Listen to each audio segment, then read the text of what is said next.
दिल्ली की रोहिणी कोर्ट में दिन दहाड़े फायरिंग कर गैंगस्टर गोगी की हत्या कर दी गई।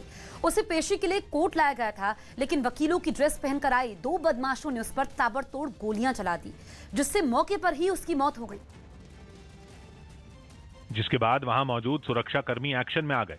उन्होंने हमला करने वाले उन बदमाशों को घेर लिया और उन पर फायरिंग शुरू कर दी, जिससे कोर्ट में गोलियों की आवाजें गूंजने लगी। इसके बाद तो वहां अफरा तफरी मच गई। कोर्ट रूम में जहां उन हमलावरों पर कार्रवाई चल रही थी, उसके बाहर खड़े लोगों की धड़कनें तेज होती जा रही थी। गैंगस्टर की हत्या करने वाले भागने की फिराक में थे, तो सुरक्षाकर्मी किसी भी कीमत पर उन पर एक्शन लेने में। थोड़ी ही देर में सुरक्षाकर्मियों ने गोगी पर हमला करने वाले दोनों बदमाशों को मार गिराया। इसके बाद उन तीनों के शवों को एम्बुलेंस से अस्पताल भिजवाया गया। और इस बीच पता चला कि टिल्लू गैंग ने इस हमले की साजिश रची थी। इसके लिए बदमाशों को वकीलों की ड्रेस में कोर्ट में भेजा गया, ताकि किसी को शक न हो। जिसके बाद जैसे ही गैंगस्टर गोगी को पेशी के लिए कोर्ट रूम में लाया गया, वहां वकीलों की ड्रेस में पहले से मौजूद बदमाशों ने उस पर ताबड़तोड़ गोलियां चलानी शुरू कर दी। इस हमले से गोगी जमीन पर गिर गया। इसके बाद जब तक वहां पुलिस की कार्रवाई होती रही, लोगों के बीच डर का माहौल बना रहा। यहाँ पर अफरा तफरी का माहौल है। कई वकीलों के अंदर काफी रोष है किस तरह से घटना हुई है।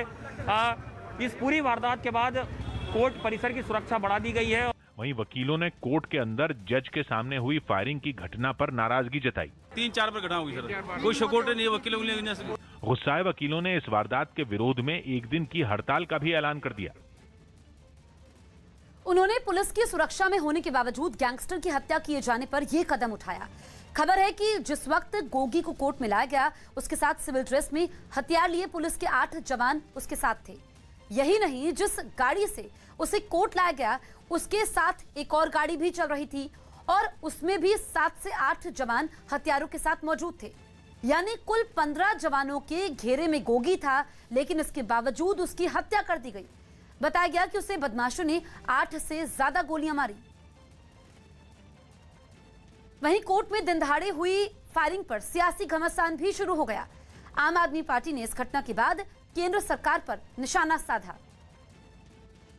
और इस शूटआउट के बहाने दिल्ली की सुरक्षा व्यवस्था पर ही सवाल खड़े कर दिए। बड़े शर्म की बात है कि दिल्ली के कोर्ट परिसर में नहीं, बाकायदा कोर्ट रूम के अंदर गैंग वॉर हो रही थी। हालांकि केंद्रीय गृह राज्य मंत्री अजय मिश्रा ने दोषियों पर सख्त कार्रवाई का भरोसा दिया। पूरी स्थितियां साफ हो जाने दीजिए, जैसी स्थिति होगी जो लोग दोषी होंगे तो उनके विरुद्ध कार्रवाई होगी। लेकिन आम आदमी पार्टी ने यह भी मांग की कि हाई कोर्ट इस मामले में दखल देकर दिल्ली पुलिस से जवाब तलब करे, ताकि कोर्ट के अंदर इस तरह की घटना दोबारा ना हो सके। वहीं जिस गैंगस्टर गोगी की हत्या की गई, उसे इसी साल अप्रैल में दिल्ली पुलिस की स्पेशल सेल ने गिरफ्तार किया था।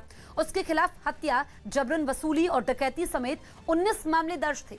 यही नहीं, गिरफ्तारी के वक्त उस पर 8 लाख रुपए का इनाम भी था। वहीं हमला करने वाले एक बदमाश राहुल पर भी पुलिस ने 50,000 रुपए का इनाम रखा था। दिल्ली की रोहिणी कोर्ट में हुए एनकाउंटर मामले की जांच दिल्ली पुलिस की क्राइम ब्रांच करेगी। न्यूज 18 से खास बातचीत में दिल्ली पुलिस कमिश्नर राकेश अस्थाना ने क्या कुछ कहा, यह सुनते हैं। दिल्ली में रोहिणी कोर्ट में जिस तरह से एक मुठभेड़ देखने को मिला और जिस तरह से हमला करने वाले अपराधियों को मार गिराएगा, इस मामले में विशेष तौर पे बात करते हैं। दिल्ली पुलिस के कमिश्नर राकेश अस्थाना जी हमारे साथ में हैं। सर, जिस तरह से आज मुठभेड़ देखने को मिला और जिस तरह से जानकारी मिली, क्या इस मामले पे आप लोग को रोहिणी कोर्ट परिसर में आज जो वारदात हुई है, उसमें बेसिकली गैंगस्टर जिनको मारा गया है और जो मारने आए थे वो भी गैंगस्टर्स ही थे। लेकिन उस वक्त जो पुलिस ने रिएक्ट किया है, बहुत स्विफ्टली रिएक्ट किया है और दोनों एसेलेंट्स को मार गिराया मौके पे। अगर उस वक्त पुलिस ये एक्शन नहीं लेती तो ये कोर्ट में काफ़ी हंगामा हो सकता था।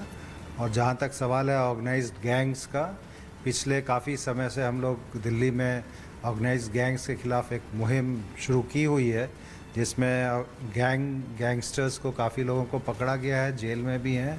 और चूँकि एक्सटॉर्शन का, धमकाने का काम करते हैं, तो पुलिस अधिकारियों को ये आदेश है कि इनके खिलाफ जो भी मुकदमे कायम किए गए हैं उनका इन्वेस्टिगेशन बहुत ढंग से करें, इनके खिलाफ सबूत इकट्ठा करें, पकड़ें, अरेस्ट करें।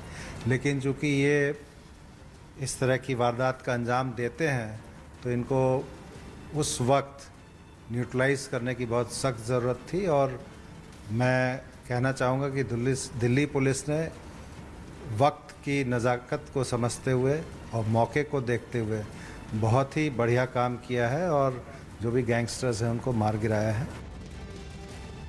गुजरात सरकार ने नवरात्रि पर गरबा कार्यक्रम के लिए नाइट कर्फ्यू में छूट दी है।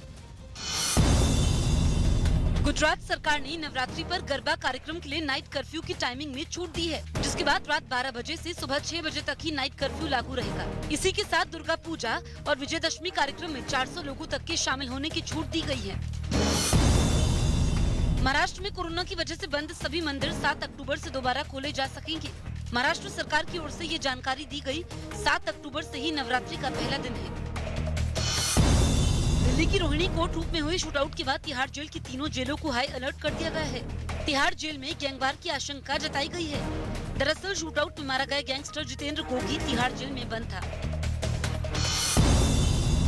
एमपी के मुरैना में एक दुकान में घुसकर कुछ बदमाशों ने 2.5 लाख रुपए और लैपटॉप लूट लिए। लूट की वारदात के समय बदमाशों ने विरोध करने पर 2 लोगों से मारपीट भी की और हथियार दिखाकर फरार हो गए। मध्य प्रदेश के रीवा में नगर निगम की गाड़ी से कुचलकर एक लड़के की दर्दनाक मौत हो गई। हादसे के समय लड़का सड़क पार कर रहा था, तभी उसे चक्कर आ गया, जिसकी वजह से वो बीच सड़क पर गिर गया और नगर निगम की गाड़ी ने उसे कुचल दिया।